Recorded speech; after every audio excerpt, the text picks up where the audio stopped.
कहानी एक नकाबपोश व्यक्ति से शुरू होती है जो एक महल की छत पर छिपा होता है। सभी लाइट्स बंद होने का इंतजार कर रहा होता है ताकि वह अंदर जाकर अपने लक्ष्य को मार सके, लेकिन कूदने से पहले उसे अपने पीछे किसी की उपस्थिति का आभास होता है और वह पीछे मुड़कर देखता है कि एक काले बालों वाला युवा लड़का एक टॉवर के ऊपर खड़ा होकर उसे दूर से घूर रहा है। नकाबपोश व्यक्ति के शरीर में तुरंत सिहरन दौड़ जाती है, जो सोचता है कि यह लड़का भी उसी की तरह एक हिटमैन होगा। लेकिन करीब से देखने पर उसे एहसास होता है कि यह लड़का कोई और नहीं बल्कि प्रसिद्ध मौन हत्यारा है जो अपनी अत्यधिक शक्तियों के लिए जाना जाता है। हुड वाला आदमी समझ जाता है कि भागने की कोई उम्मीद नहीं है और उसे इससे लड़कर निकलना होगा, इसलिए वह तुरंत बेहतर कोण पाने के लिए दौड़ता है और मौन हत्यारे पर तेज धातु की कीलें फेंकता है।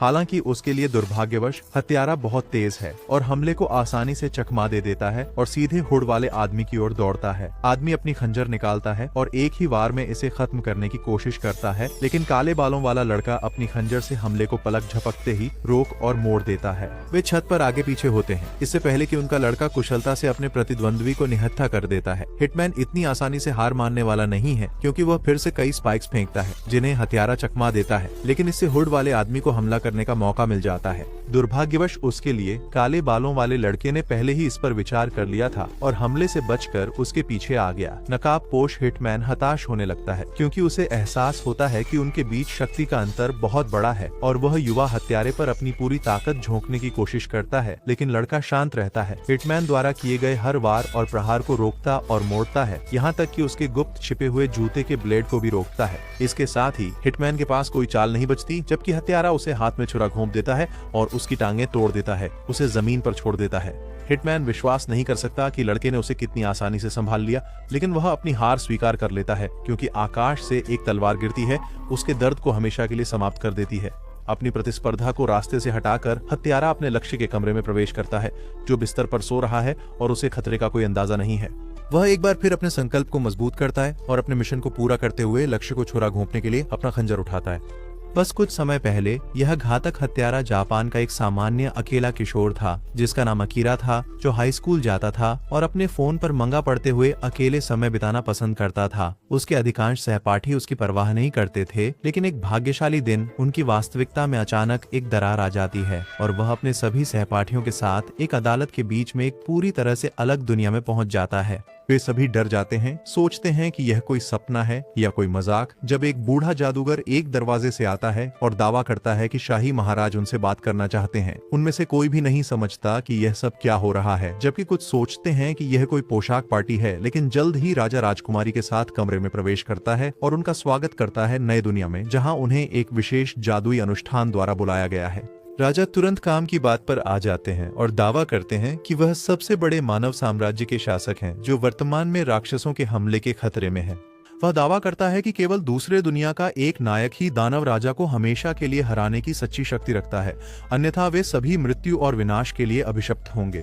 फिर जादूगर आगे बढ़ता है और दावा करता है कि उन्हें यह पता लगाना होगा कि नायक कौन है और सभी को आगे बढ़ने और एक एक करके जादुई क्रिस्टल पर हाथ रखने का निर्देश देता है। उत्साहित लड़कों में से एक सबसे पहले आगे बढ़ता है और क्रिस्टल पर अपने हाथ रखता है। केवल यह पता चलता है कि उसकी स्थिति कुछ नहीं बल्कि एक पशु प्रशिक्षक है। वह निराश लगता है, लेकिन जादूगर उसे चिंता न करने के लिए कहता है, क्योंकि उसके पास अभी भी सामान्य व्यक्ति की पहुंच से परे आंकड़े हैं। एक एक करके छात्र अपना स्टेटस जान लेते हैं। कुछ जादूगर बनते हैं, कुछ शूरवीर और कुछ हीलर। हालांकि अकीरा कुछ अजीब नोटिस करता है, क्योंकि सभी के शुरुआती स्टेटस 180 हैं, जबकि उसके हत्यारे के रूप में स्टेटस उससे 10 गुना अधिक यानी 1800 है। अंत में अगला लड़का, जिसका नाम सतो है, क्रिस्टल बॉल की ओर बढ़ता है और उनमें से हीरो के रूप में प्रकट होता है, जिसके शुरुआती स्टेटस 1000 है। पुराने जादूगर ने उसे बधाई दी, यह दावा करते हुए कि हर व्यक्ति के शुरुआती आंकड़े अधिकतम 500 पर सील होते हैं, लेकिन चूंकि वह एक नायक है, उसके आंकड़े उससे दोगुने हैं। यह साबित करता है कि अकीरा के आंकड़ों में कुछ गड़बड़ है, क्योंकि उसके आंकड़े नायक के लगभग दोगुने लगते हैं। हर कोई सैटो के लिए खुशियां मनाता है, क्योंकि वह कक्षा में सबसे लोकप्रिय लड़का है, जबकि अकीरा का एक सहपाठी उसे भी अपने आंकड़े सबको दिखाने के लिए प्रेरित करता है। अकीरा उस स्थिति के बारे में सोचता है जिसमें वे हैं, और यह मानते हुए कि वे इस दुनिया के बारे में या यह कैसे काम करती है कुछ नहीं जानते, उसे लगता है कि ऐसा असामान्य संख्या प्रकट करना मूर्खता है और उसे पहले इसके बारे में अधिक जानकारी प्राप्त करनी चाहिए। सभी के आंकड़े व्यवस्थित होने और हीरो के प्रकट होने के बाद पुराना जादूगर दावा करता है कि उन्हें उनकी कक्षाओं के अनुसार हथियार और अन्य उपकरण दिए जाएंगे और उन्हें रात के लिए उनके कमरों में भेज देता है। अपने कमरों में लौटते समय वह एक छिपा हुआ कैमरा भी देखता है, जिसका मतलब है कि ये लोग उनकी निगरानी कर रहे हैं, जो निश्चित रूप से संदिग्ध है। इसलिए वह अपनी उपस्थिति छुपाने की क्षमता का उपयोग करके उनसे बचने का निर्णय लेता है। अपने कमरे में पहुंचकर वह बाहर जाने से पहले ठीक से तैयार होता है और बालकनी में जाकर इस तथ्य को महसूस करता है कि वह वास्तव में एक दूसरी दुनिया में है। इसके साथ ही वह तय करता है कि उसे जल्द ही अधिक जानकारी प्राप्त करने पर काम शुरू करना चाहिए और एक दो छलांग में वह बिना किसी परेशानी के महल की दीवार पर चढ़ जाता है। वह अपनी खुद की पागल क्षमताओं को देखकर अचानक एक खुली खिड़की देखता है और राजा के कार्य कक्ष में चुपके से प्रवेश करता है, जो राजकुमारी से पूछता है कि क्या सब कुछ योजना के अनुसार चल रहा है।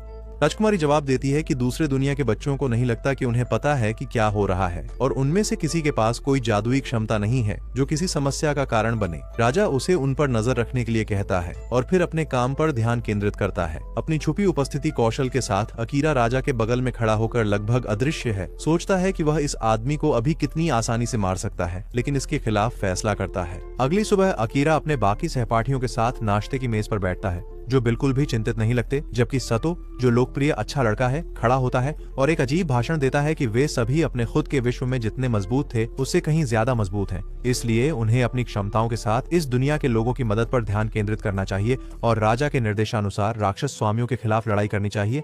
कक्षा में सभी लोग उस बेवकूफी भरी योजना से सहमत होते हैं, जबकि अकीरा सोचता है कि उसे जो उसने खोजा है उसे प्रकट करना चाहिए या नहीं, क्योंकि ये मूर्ख मान रहे हैं कि राजा और राजकुमारी उनके सहयोगी हैं।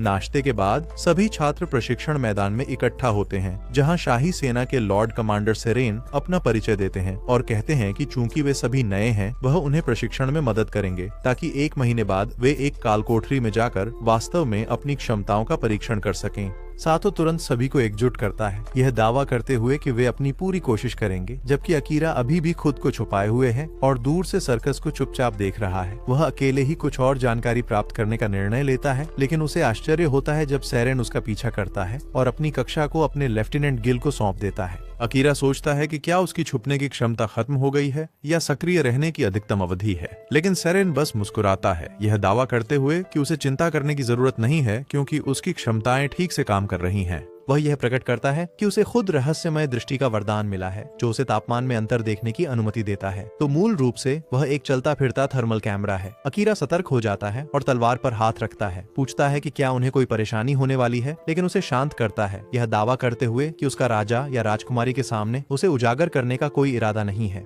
अकीरा अभी भी संदेह में है और पूछता है कि वह वास्तव में किसके पक्ष में है, लेकिन सेरेन जवाब देता है कि यह बहुत अधिक जटिल है और इतनी आसानी से समझाया नहीं जा सकता। यह महसूस करते हुए कि वह झूठ नहीं बोल रहा है, अकीरा थोड़ा सतर्कता कम करता है और उल्लेख करता है कि वह जितनी अधिक जानकारी प्राप्त कर सके उसके लिए पुस्तकालय जाना चाहता है। जब सेरेन पूछता है कि उसकी छुपाने की क्षमता किस स्तर पर है, तो अकीरा बताता है कि यह पहले से ही अधिकतम स्तर पर है, जो कि काफी पागलपन है, लेकिन उसकी बाकी क्षमताएं केवल स्तर 1 पर हैं और उसे नहीं पता कि इसे कैसे बढ़ाया जाए। मुस्कुराते हुए दावा करते हैं कि वह इसमें उसकी मदद कर सकते हैं, क्योंकि उसे लाइब्रेरी से वैसे भी वह नहीं मिलेगा जो वह चाहता है। अकीरा सोचता है कि उस पर कितना भरोसा किया जाए, लेकिन वह इस तथ्य से इनकार नहीं कर सकता कि मजबूत होने का विचार रोमांचक है। वह अपनी भावनाओं को नियंत्रित करता है और सेरेन से पूछता है कि वह घर कैसे वापस जा सकता है, लेकिन सेरेन जवाब देता है कि उसे भी इसके बारे में कोई जानकारी नहीं है, लेकिन वह जानता है कि अकीरा को जितना संभव हो उतना मजबूत बनना होगा, क्योंकि वह घर वापस जाने का रास्ता तभी खोज सकता है जब वह जीवित रहे। अकीरा कहता है कि उसे मुफ्त में मदद लेना पसंद नहीं है,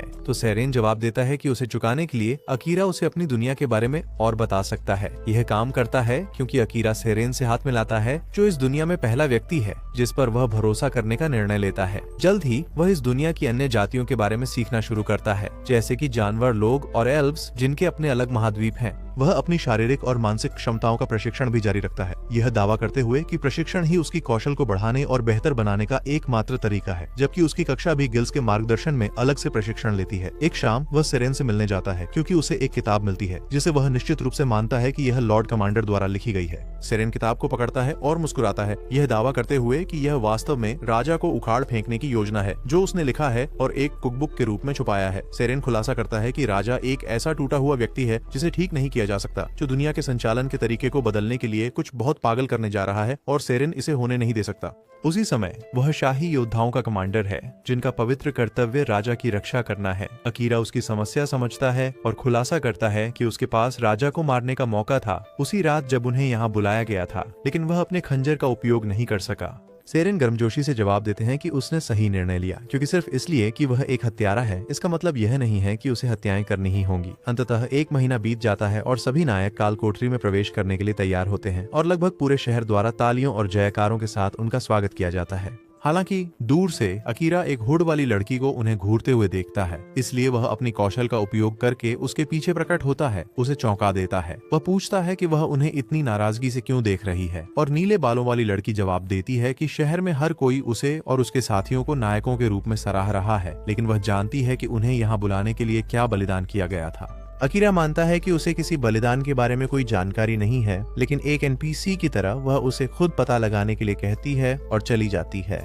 जल्द ही वे उस काल कोठरी में प्रवेश करते हैं, जहां हर कोने से राक्षस प्रकट हो रहे हैं और हर एक पत्थर एक गुप्त दरवाजा लगता है जो और भी राक्षसों को प्रकट करता है। सभी छात्र थके और कमजोर दिखते हैं, जबकि अकीरा जितने हमलावरों को संभव हो सके रोकता है। फिर सेरेन से पूछता है कि क्या उन्हें लौट जाना चाहिए। सेरेन जवाब देता है कि उन्होंने आज के लिए काफी अच्छा किया है और अपनी दिव्य कौशल का उपयोग करता है उनके सामने रास्ता साफ करने के लिए। गिल उन्हें बाहर की ओर दौड़ने का निर्देश देता है, लेकिन वे सभी खुद को अभी भी भूमिगत और राक्षसों के झुंड से घिरा हुआ पाते हैं। अचानक क्रिंज लॉर्ड सतो को वह धुआं बम याद आता है जो राजकुमारी ने उन्हें दिया था, ये दावा करते हुए कि यह राक्षसों को दूर भगाएगा, इसलिए वह बम उनकी ओर फेंक देता है। लेकिन उसके डर के लिए धुएं से एक राक्षस निकलता है। गिल मौके पर पहुंचता है। ऊपरी मंजिल पर एक मिनोटॉर को देखकर चौंक जाता है, क्योंकि उन्हें काल कोठरी में बहुत गहराई में होना चाहिए। अकीरा तुरंत कार्रवाई में कूदता है, वार को चकमा देता है और मिनोटॉर के ऊपर कूदकर उसके सिर में छुरा घोंप देता है।